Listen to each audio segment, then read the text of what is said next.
about here. Many years ago, we went to a wrestling show, and Brent Kremen was there. I don't think you were here, Vince. This was before your time, believe it or not. I think I've known Brent far longer than you. You have. And we went to this show, and we went to Denny's afterwards, and a bunch of the wrestlers were there, and it was me and Brent, and I think Craig might have been there, and his wife. Anyway, we all ate dinner, and it was Denny's.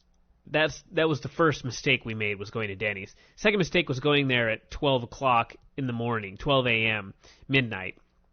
And we're eating, and we're waiting around. Actually, we weren't eating. We ordered and waited, and waited, and waited, and waited, and waited. And finally, mercifully, our food came, and we needed some ketchup or silverware or whatever, and the waitress had just vanished. And to make a very long story short, we didn't get out of there till about 2:45 in the morning. About 2 hours and 45 minutes at Denny's to finally get the hell out of that place. And we were all so outraged. I didn't even want to pay for my meal, but I actually did pay.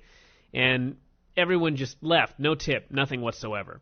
And Brent was sitting there because we were arguing about not leaving a tip. And Brent was trying to explain that it's worse to give $1 than to give nothing at all. And I said, Brent, please explain that to me. And he said, well, if you leave just $1, that's more insulting than leaving nothing. And I said, that's no explanation. Explain to me why it's worse. He couldn't do it. So anyway, I said, don't leave any money on this table. We're leaving. I left. Everybody left. And Brent said, hold on. I'll be out in a minute. And I thought, oh, Jesus. So we left, and Brent was in for about, 5 minutes. We're all freezing our asses off outside. Brent finally walks out, and I said, well, what did you do in there?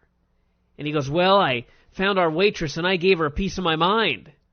I said, oh, that's good. And he goes, and $30. Not one. 30. $30. And I said, as much as the meal itself, probably. Why the fuck did you give her? In the following 8 years, have you gotten a satisfactory answer? No. Well, yeah, his explanation was, I left a note for her with it. He said, I felt bad for her. And I guess he figured that after he gave her the piece of his mind, that was sufficient, and he should not further insult her by not giving her a tip. And he left some sort of note like, perhaps this will teach you to treat people better next time or something like that, along with the $30. We'll ask him the next time he's here if he has a logical explanation for this many, many years later. Wow. But the point of this What the hell does that have to do with Matt Hardy and JBL? The point of this whole story... Are you glad I remembered the match? No, I remembered this. I remembered. No, I remembered what I was... do you even... Okay, so what was I going to talk about here? No, I just remembered what the match was. Okay, well, I know the whole point. I launch into the story, so shut the fuck up for a second, Vince. Will do. I'm not going to silence you yet, but the point of all of this was the Matt Hardy-JBL match after JBL ran for his life, and the Boogeyman was in the ring dancing and shimmying with his stick and his clock, and his music was playing. And the worms.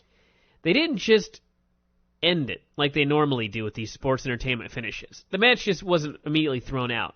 Instead, they gave JBL a standing 10 count so Matt Hardy could win. Oh, yes. That right there is giving Matt Hardy $1 instead of giving him nothing at all. Yes. This, I could almost agree with Brent in this case.